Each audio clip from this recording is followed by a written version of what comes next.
History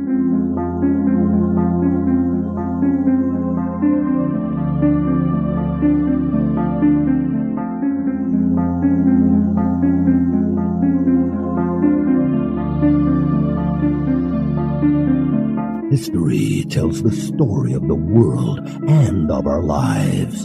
Sometimes that history goes bump in the night.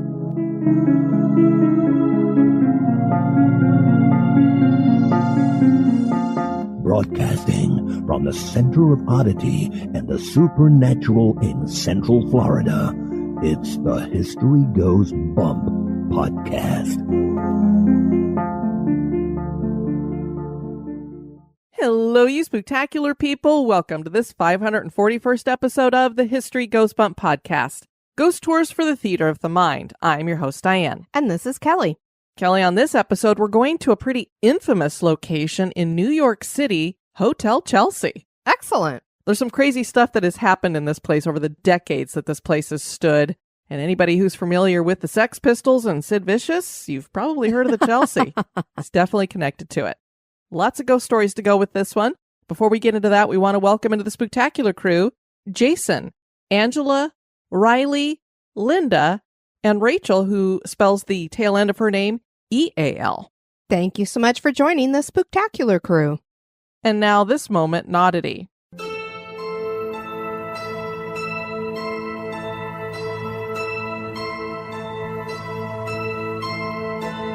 The moment in Oddity was suggested by Justin Rimmel. After Hurricane Matthew hit St. Augustine, Florida in the fall of 2016, there was an interesting discovery in the following months. Under the flood-damaged flooring of a restaurant and tap room located in Fiesta Mall, skeletal remains were found. Archaeologist Carl Halbert only had to remove a few shovels full of dirt before finding human bones. The skeletons were believed to date back to some of the earliest colonists of St. Augustine, which was the first established settlement of the United States. Halbert believes that the bodies were buried under the floor of the Church of Nuestra Senora de los Remedios. This was the earliest documented parish church in the United States.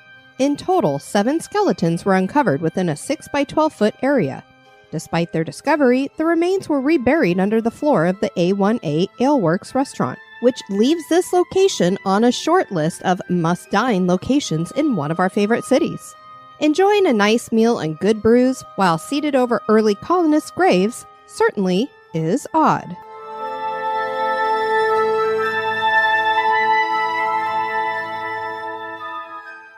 This history podcast is haunted. And now, this month in history.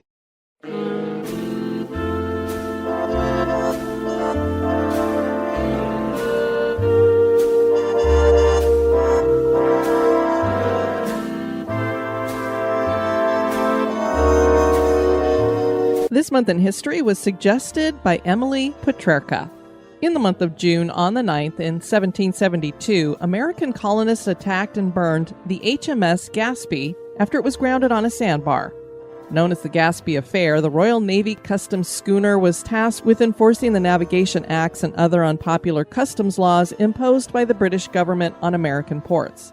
The HMS Gaspee had been chasing a smaller, lighter vessel called the Hannah when it was stranded due to low tide. After hearing that the Gaspee was beached, the colonists who were frustrated with the taxes and zero say in legislation organized over a dozen smaller vessels to row out to the stranded schooner. Remarkably, no one was killed. The entire crew was safely evacuated prior to the ship being set ablaze, with the vessel's captain, Lieutenant William Duddingston, having only been wounded in his leg. This act of treason was one that would begin the events that led to the Declaration of Independence and the American Revolution. Today, the Gaspee Affair is remembered by an annual reenactment of the burning of the HMS Gaspee, a colonial encampment along with a block party, local craft fair, and of course, a parade.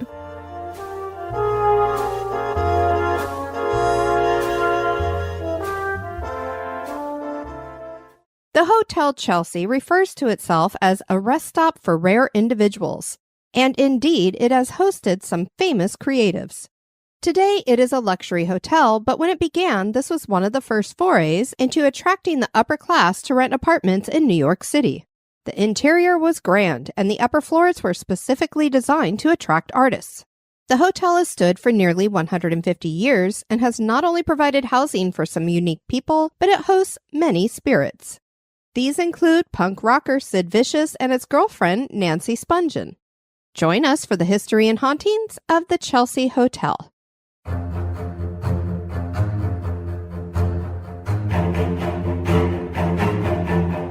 Run.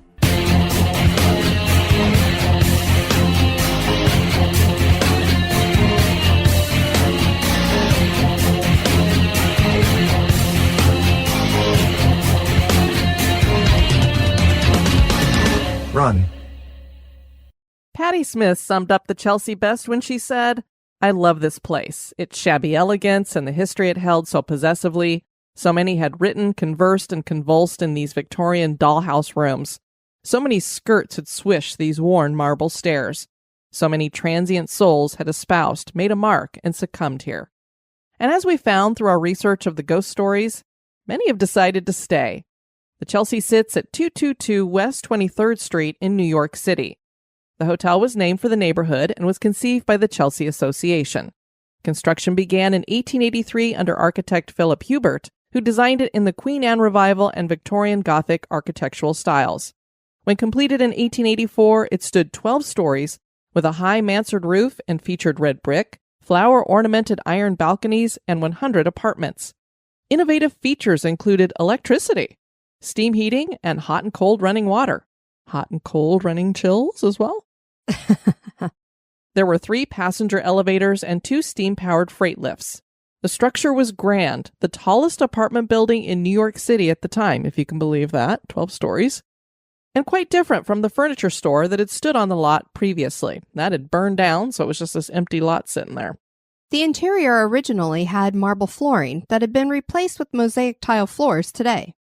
There was also mahogany wainscoting and an elaborate fireplace and mantel in the lobby.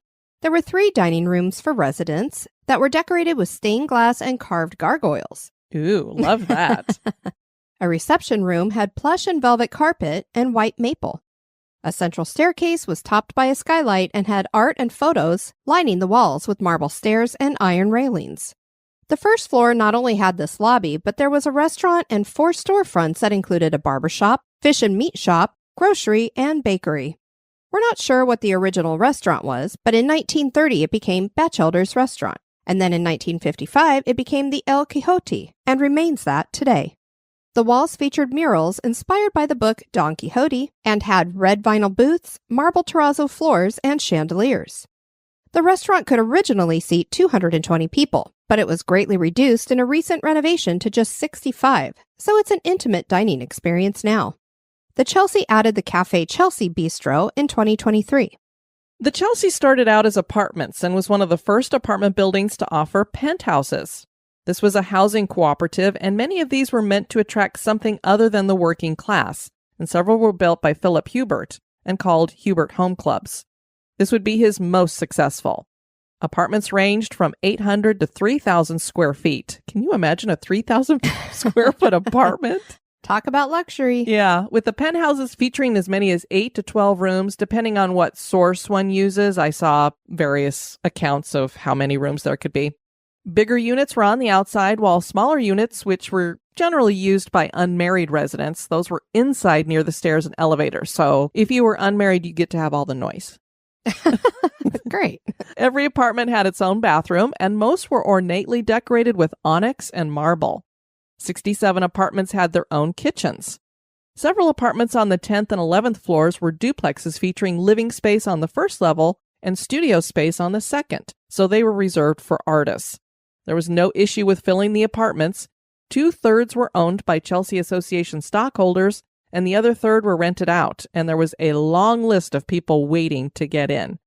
Everybody wanted to be a part of this place, and it was so fancy and luxurious, you could see why. Especially, you got to have your own bathroom right there in your apartment, Kelly. That works for me. Things were good for several years, but the theater district moved away and houses were being built in northern Manhattan, attracting the middle class further out, and the 1893 economic crash hit the co-op hard. By the early 1900s, the Chelsea started accepting more short-term residents or visitors. It was officially converted into an apartment hotel in 1905 with 125 units. And based on the history that we have here, because I've never heard anything called like an apartment hotel, it meant that you had long-term residents and short-term residents living there, I believe. Some of the short-term guests that stayed here were survivors of the sinking of the RMS Titanic in 1912. The co-op leased the hotel to Knott's Hotels in 1921, and this company split up some of the apartments and added kitchenettes to those that didn't already have them. They closed the dining rooms after that was completed. Knott's Hotels held on to the lease until 1941. Over time, more apartments were split, and that left 300 rooms available. In 1941, the Chelsea Association went bankrupt, and the Chelsea Hotel Company bought the hotel, and they hired a syndicate of Hungarian immigrants to run operations. They updated the electrical and plumbing, and once it was reopened, it entered a bohemian era. The old glamour was gone as linoleum was laid for floors. Oh, no. And the walls were painted and the skylight above the staircase was covered. Why? What in the world? Why would you cover the skylight? By the 1960s, the neighborhood around the Chelsea was filled with cheap bars and low-rent office space. People started referring to the Chelsea as the Dowager of 23rd Street. Oh, no. She went from a grand lady to an old lady that has seen better days. Stanley Bard managed the hotel in the 1960s, and he made a real effort to attract artists to the hotel. He was easygoing and charged rent according to how much he liked a tenant. Oh, wow. So you want to be on his good side. Stanley would accept artwork as payment, and he would let residents combine apartments. Now, a lot of people would say this is a horrible way to manage, but he managed to keep it going. So whatever he was doing based on who he was charging and taking for artwork, the time. It worked. It was during the 1960s and 1970s that rock musicians would start joining the artists at the Chelsea.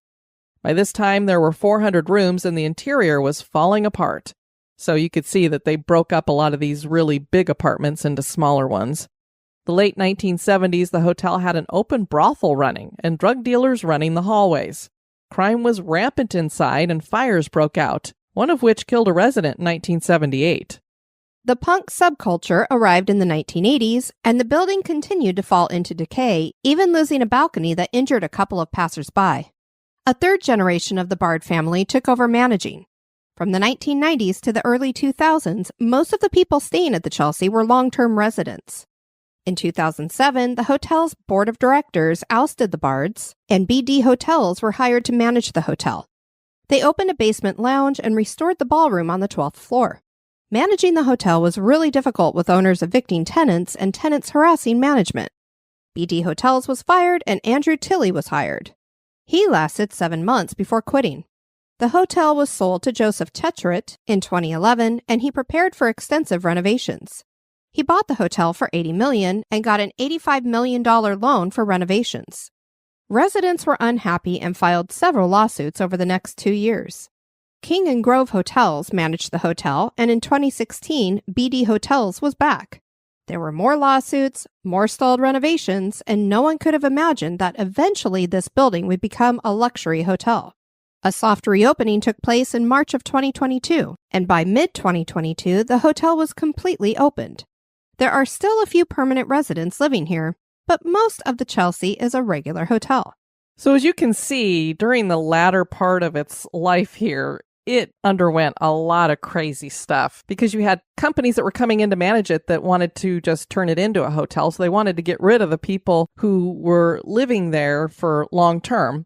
Because keep in mind that New York City has rent-controlled or rent-stabilized apartments, and this would be included in that. So then they had people that they wanted to charge more. They couldn't charge them more. They wanted this to be more like a hotel, so they wanted to get rid of the long-term residents, and so you have all these lawsuits. And on top of that, the renovations took decades to get done. So imagine you've got all this remodeling going on around with plastic everywhere and dust, and so these people are having to live with all of that.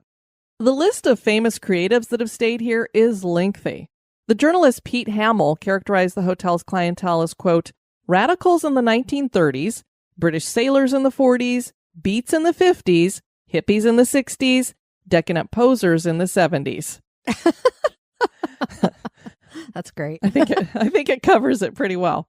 The names of the famous include Mark Twain, Arthur Miller, Tennessee Williams, Allen Ginsberg, Jack Kerouac, Jackson Pollock, Andy Warhol, The Grateful Dead, Janis Joplin, Lou Reed, Dylan Thomas, William S. Burroughs, O. Henry, Thomas Wolfe, Jimi Hendrix, Jim Morrison, Leonard Cohen, Harry Smith, Sam Shepard, Patti Smith, Bob Dylan, Dee Dee Ramone, Dennis Hopper, Betty Davis, Jane Fonda, and Madonna. Just a few. Just a few. And I didn't even get everybody in there. The Chelsea inspired many songs as well. There's Leonard Cohen's song, Chelsea Hotel No. 2.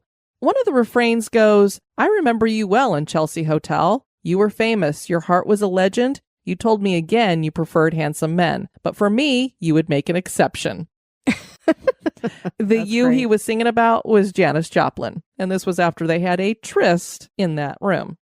Lou Reed wrote Chelsea Girl in 1967. Jefferson Airplane recorded Third Week in the Chelsea in 1971. And there was also Joni Mitchell's Chelsea Morning. Andy Warhol shot the film Chelsea Girls at the Hotel in 1966. And Ethan Hawke directed Chelsea Walls in 2001. Dee Dee Ramone wrote the novel Chelsea Horror Hotel in 2001. The description of the novel reads, Dee Dee Ramone doesn't quite know what he's getting himself into when he and his wife Barbara move into the Chelsea Hotel with their dog Banfield. The room he's staying in might be the very room where his old friend Sid stabbed Nancy. Dee Dee spends most of his time trying to score drugs and walking Banfield, with whom he can magically communicate. Meanwhile, he can't stand his neighbors, and though he shies away from violence, he wishes everyone were 6 feet under. Dee Dee gets involved with the transvestite lover of one of his gay fellow addicts. When Barbara finds out, things get out of hand. All the while, Dee Dee is tormented by the living and dead demons that plague the hotel, along with the ghosts of his old dead punk rock friends Sid Vicious, Johnny Thunders, and Stiv Bators. And that's when the devil himself decides to join the party. Yeah, so it sounds like a very interesting novel, I will say. So this is fiction. It's not like he's writing exactly what has happened or whatever. And you I sure? looked at the reviews, and a lot of people really love this book. So if you guys have read it, let us know what you think about it. Here's some crazy stories reported about the hotel. Composer George Kleinsinger wanted to turn his studio into a jungle. So he imported 12-foot trees from Madagascar and Borneo. What? I can't even believe you could get these trees to survive the trip, and then I guess he must have planted them in pots. He added exotic birds, a monkey, and an 8-foot-long snake. Alrighty then. Sounds like my kind of apartment. I was going to say, this is somewhere you would actually live. The interesting thing about Kelly, if you follow us on Facebook, Kelly loves to make all creatures her friend. So it's a challenge. When we first moved into the house here, we had our beloved Savvy. Indeed. And over time, we've added 2 other pups. We have had lizards, frogs, Snakes. and Outside. and then we moved to the outside where we have snakes, other lizards, because you hand feed them now. I do. We have a wide variety of birds that come. We have crows that come every morning at about 7 a.m. and call for their peanuts that we throw out to them. Raw peanuts. Yes. It's an adventure with you, Kelly. Don't forget Kiwi. Oh, that's right. I forgot. We also have a bird inside, too. Poor Kiwi. How could I forget? He shows up in some of the episodes every so often. And now a little break for a word about one of our sponsors.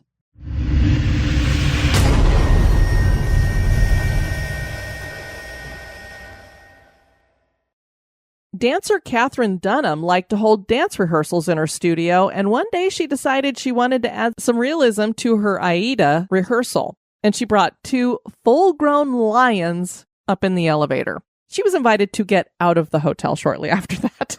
I'll go with the lions. I'm thinking there was probably a doorman or somebody in the lobby. Did they not go, where are you going with those lions? And I don't know, were they in cages? Did you have them on leashes? What happened here? I need to know more. There's a lot of dark history and several deaths that have led to Chelsea being haunted. The Chelsea's dark history goes back to the early 20th century. In 1912, as we mentioned earlier, Titanic survivors were briefly put up here, given the hotel's relatively close proximity to the Chelsea Piers.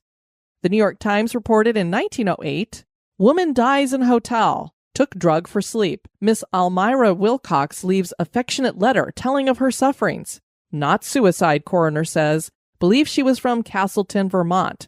had jewelry, furs, and fine clothing. So basically, she was a rich girl who was lovelorn because this was like a love letter she had left behind, but she didn't overdose. I don't know if I believe that necessarily. Artist Frank Kavecki took his own life in 1909 after being robbed of funds belonging to the Hungarian Sick and Benevolent Society. So I don't know if he was holding on to it and then they took it all, so he's like, yikes. A rich silk merchant's daughter named Etelka Graf cut off her hand with sewing scissors. Oh. And threw it under her bed and jumped from a 5th floor window in 1922. Oh, my word. She landed on a 3rd floor balcony, breaking her ankles and left arm. She survived. And I have the cutting from the Daily News from New York, March 6th, 1922. Woman leaps from window after cutting off her hand. After cutting off her left hand with a pair of small sewing scissors and throwing it under her bed, Miss Etelka Graf, 38, jumped from the 5th floor window of her apartment at the Hotel Chelsea yesterday and landed on the 3rd floor balcony. Her 2 ankles and left arm were fractured and her head and face severely lacerated.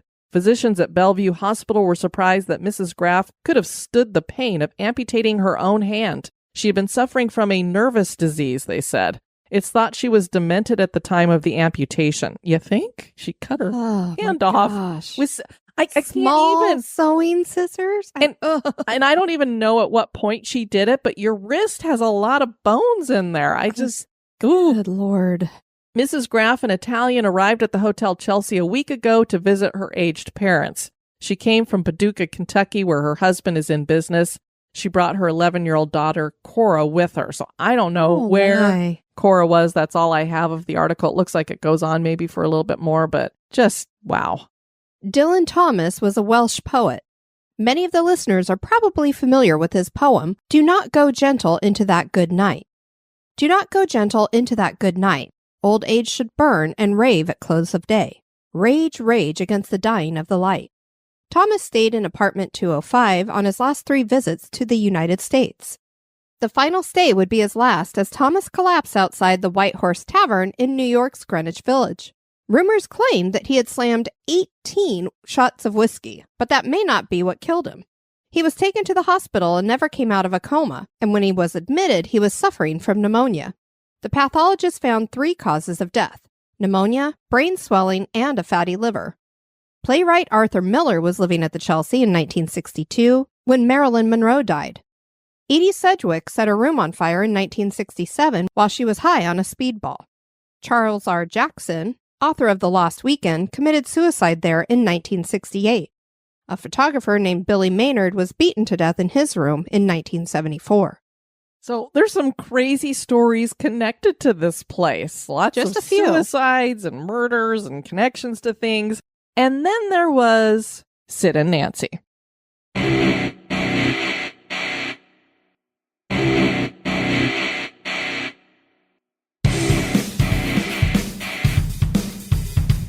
Sid Vicious was born as Simon John Ritchie in Lewisham, London in 1957. His father, John Ritchie, abandoned him and his mother, Anne, and she made money selling marijuana. In 1965, Anne married Christopher Beverly, but he died of kidney failure 6 months later. Anne and Sid moved around a bit. By 1973, Anne was addicted to heroin, and Sid was attending Westminster Kingsway College and torturing and killing cats on the side. Sid was going by his middle name of John, and he joined up with 3 other guys who were all named John to make a group named the Four Johns. There you go. It makes sense that they decided to take on nicknames to differentiate themselves. Sid was bitten by one of the John's hamsters, who was named Sid, so they started calling him Sid Vicious. I had no idea that's where the name originated from. I didn't either, and I guess it was because it was that hamster's so vicious, and his name is Sid, so yeah. Everybody's like, oh, where did Sid Vicious get his name? From a hamster. Now you have some really interesting information for the next party you go to. Fun fact. Hey, everybody. Clink a glass and say you have a fun fact to share. That John's nickname became Johnny Rotten, and another John became Jawabble. Johnny Rotten and Sid started busking for money, and then in 1975, Rotten formed the Sex Pistols with Steve Jones, Glenn Matlock, and Paul Cook. And they had one huge fan that came to every single concert of theirs, Sid Vicious. He was a big fan of the Sex Pistols, which he should be. I mean, Johnny Rotten was his friend. Absolutely. Sid co-founded the group Flowers of Romance in 1976. He was doing an assortment of drugs by this time. In 1977, he took the place of Glenn Matlock in the Sex Pistols.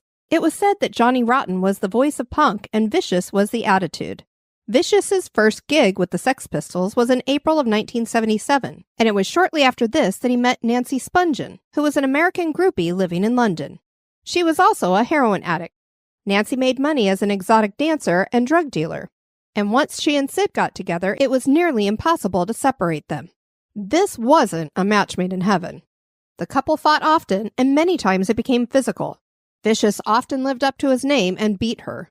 There was a 2-week U.S. tour in January 1978, and Nancy was blocked from coming. Needless to say, the guys in the group did not like Nancy. The band broke up on January 14th, and Vicious flew from San Francisco to New York on January 19th. By the time the plane landed at JFK Airport, Sid was passed out in an alcohol and drug coma. He went to the hospital, got out, and immediately hooked up again with Nancy. The two went to Paris and then London, and returned to New York, where they holed up in room 100 at the Chelsea. Sid performed in a side band he formed, and the couple continued their drug use. On October 12, 1978, Nancy was found stabbed to death in room 100. The night before, Sid and Nancy had hosted a party in their room, and Sid took enough drugs to leave himself comatose. Around 11 a.m. the morning of the 12th, Sid was wandering the hallways, and Nancy was found dead on the bathroom floor with a single stab wound to her abdomen. The murder weapon was identified as a Jaguar K11 hunting knife, a knife Nancy had bought for him a few days earlier. Sid at first confessed that he killed Nancy and later said that he couldn't remember what had happened. Later he claimed that Nancy fell on the knife. Sid was arrested and charged with second-degree murder. Nancy's murder remains a mystery today. The knife had been in plain view and could have been used by a party guest. You can imagine you got a lot of people in there, they're all doing drugs. Lawyers for Sid put forward the idea that Nancy caught a guest stealing their money from a drawer where they hid it. While out on bail, Sid tried slashing his wrists with a smashed light bulb. Ugh, can't even imagine trying that. And when that didn't work, he tried to jump out of a window. As dysfunctional as his relationship with Nancy was, he really seemed to love her and just wanted to die so he could be with her. He did die on February 1st, 1979, of a drug overdose. Sid's mother said that Sid and Nancy seemed to have a suicide pact. She found a note in his leather jacket that read, "We had a death pact, and I have to keep my half of the bargain. Please bury me next to my baby. Bury me in my leather jacket, jeans, and motorcycle boots. Goodbye." Sid couldn't be buried next to Nancy as she was buried in a Jewish cemetery. His mother asked if his ashes could be sprinkled on Nancy's grave, and the answer from Nancy's family was a resounding no.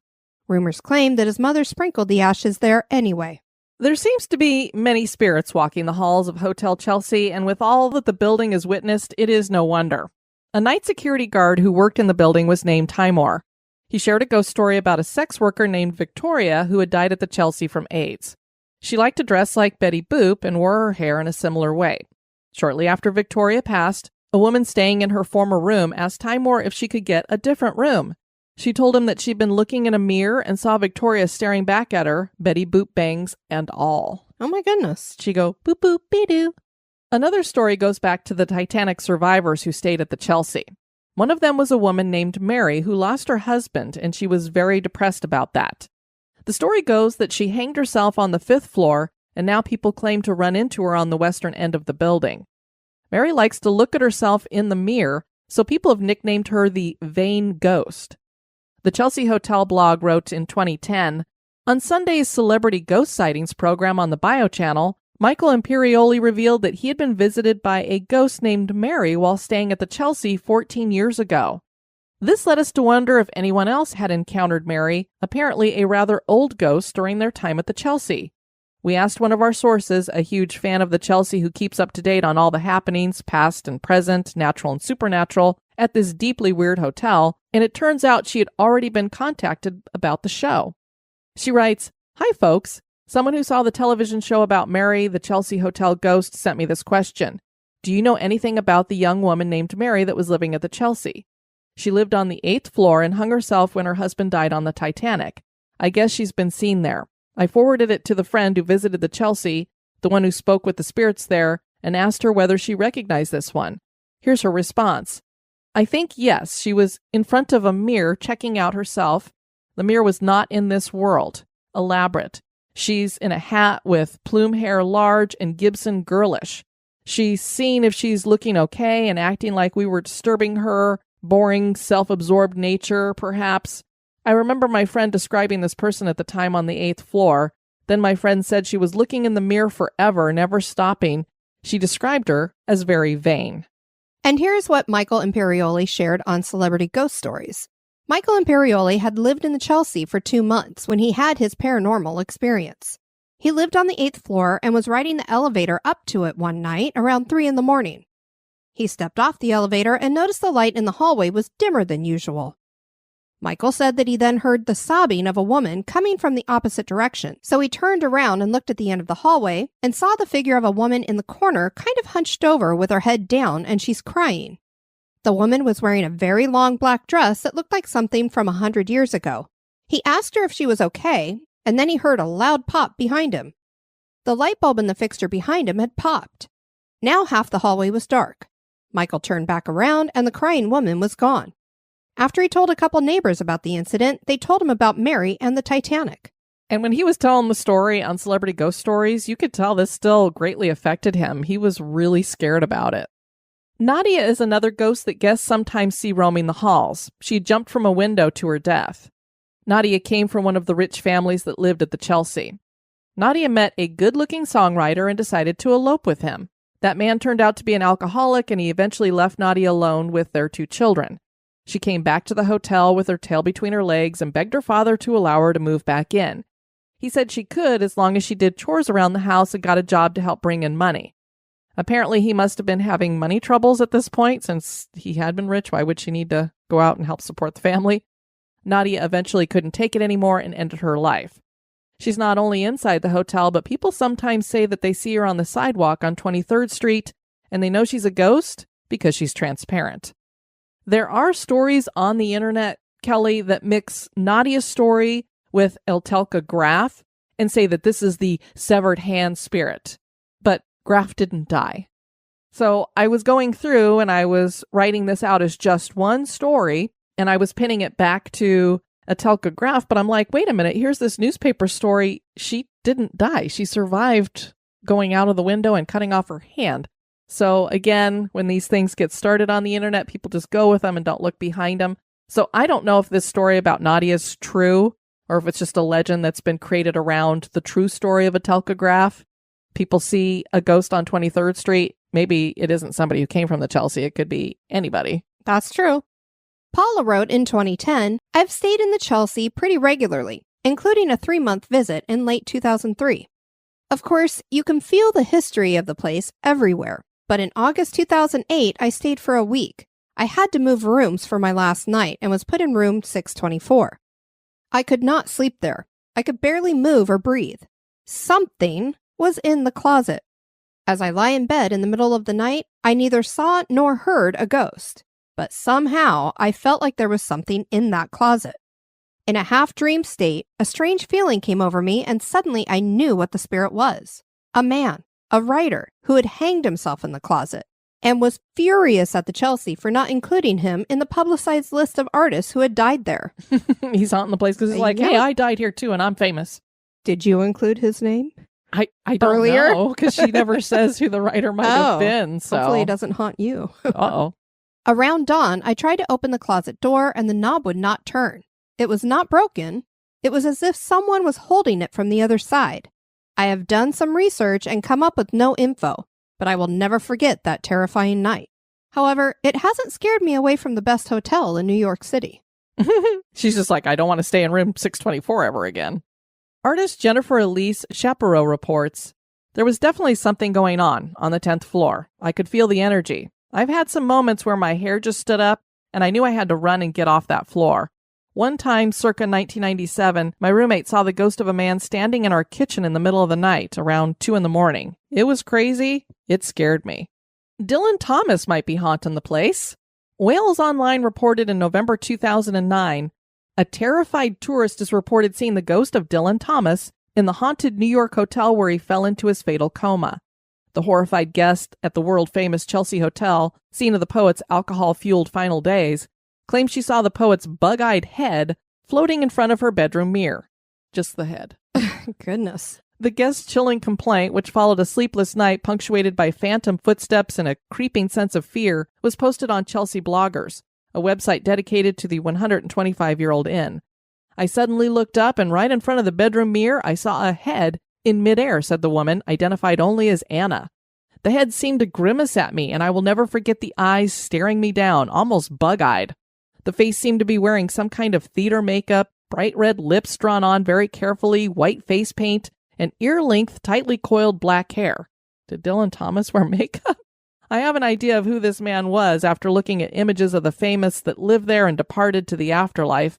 The picture I observed made my stomach sink. It was the same face, that same grimace, and those same sad and large eyes. It looked like Dylan Thomas's face. And I have this handy-dandy little book here, Kelly, by Matthew Swain, Haunted Rock and Roll. And apparently Sid and Nancy have both been spotted in the hotel. Matt writes, since his death and Spungen's murders, rumors have circulated that the spirits of Sid and Nancy have joined the hotel's extensive guest list of haunted inhabitants. Matt writes, the hotel keeps good records of its paranormal residents and encourages its mortal guests to report any spooky run-ins or incidents. Several of the more recent accounts seem to be centered on Sid and Nancy. One former guest at the hotel named Matt wrote that he had a friend staying in room 124, not too far from room 100 where the murder took place. They liked the room but noticed that the couch looked strange. The friends joked that it looked like it had been taken from an old funeral parlor. They even snapped pictures of each other on the couch posing as dead people, probably not a good thing to do in a haunted hotel. After a night of touring the city, the two friends returned to their room and were talking. Matt said his friend was sitting on the creepy-looking couch when he turned as white as, well, a ghost. The friend then said matter-of-factly, I just saw a ghost. A fuzzy image of a man walked out of the hotel room's bathroom and disappeared, he said. Matt, who had been known to joke around, figured his friend was just pulling his leg, but the friend continued to tell him that he had seen a ghost and that he wanted to delete the pictures that they had taken earlier. He sensed there was something bad that had happened on the couch and that it was wrong to make light of the tragedy. Not used to seeing his friend this distraught, Matt began to take him more seriously. It wasn't their last run-in with the spiritual forces in the hotel room. A few minutes later, Matt felt a strange force next to him in the bathroom. He struggled to describe the force. It wasn't static electricity. It was different. The situation grew more intense and violent. Something began pulling out a few hairs on his right forearm. He quickly scanned the room for an explanation.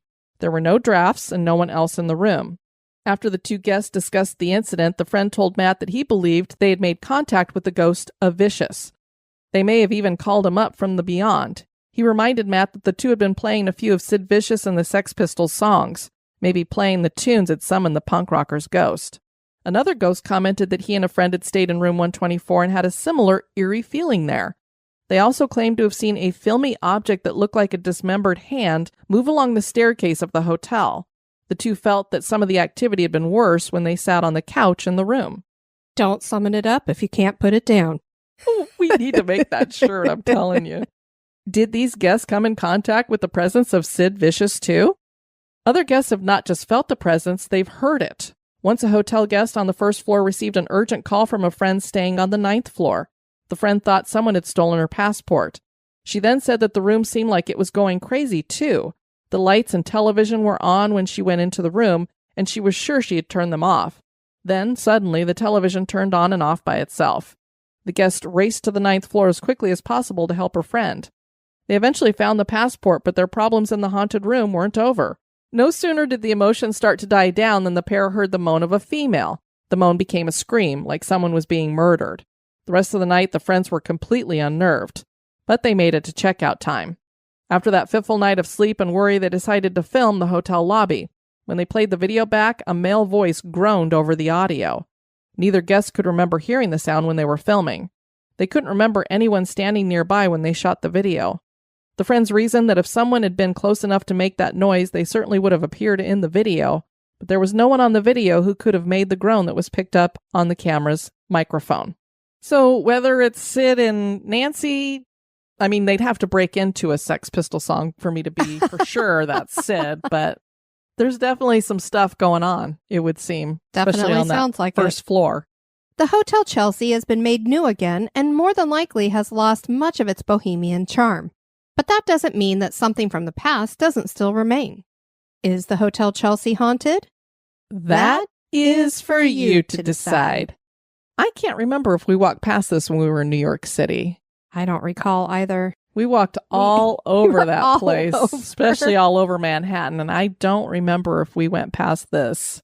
I'm sure we did, but I don't remember taking any pictures of it. If any of you have stayed at the Hotel Chelsea, let us know. What was it like? What do you think about it? It's definitely has changed drastically from where it was before. I'm glad they've saved the old dowager, as they say. We'd love to have you guys check out our website at historygoesbump.com. And if you'd like to send us some feedback, you can do that at historygoesbump@gmail.com. We want to thank you guys for joining us on this episode. I've been your host, Diane. And this has been Kelly. You take care now. Bye-bye. Bye-bye. This episode has been brought to you by our executive producers.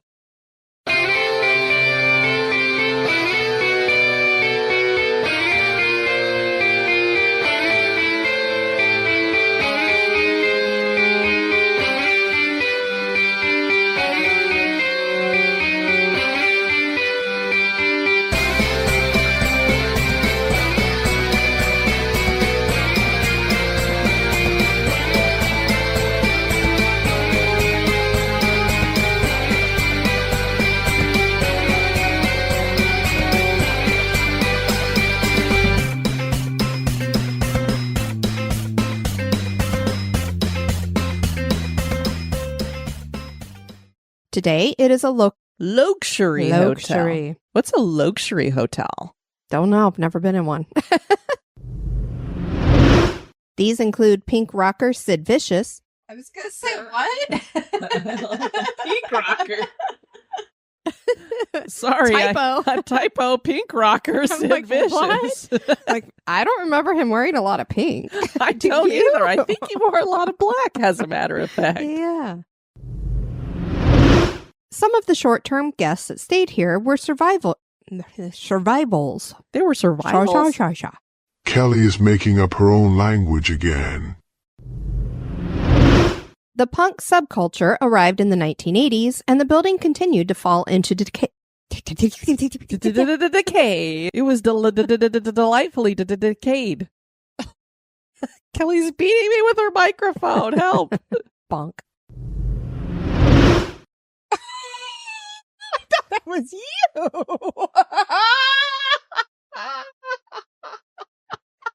Kelly was just interrupted by our dear little Mia ripping off one of the loudest farts I've ever heard from a dog.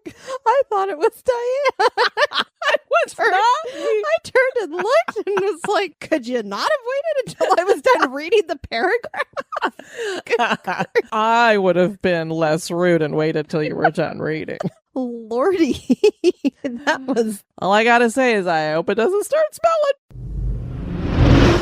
She was also a heroin addict. Attic? Did she do heroin in the attic or? I'm gonna kick your butt. No sooner did the emotions start to die down than the pair heard the moan of a A framel. of a framel. Is that like a female camel? I'm gonna start calling female camels framels.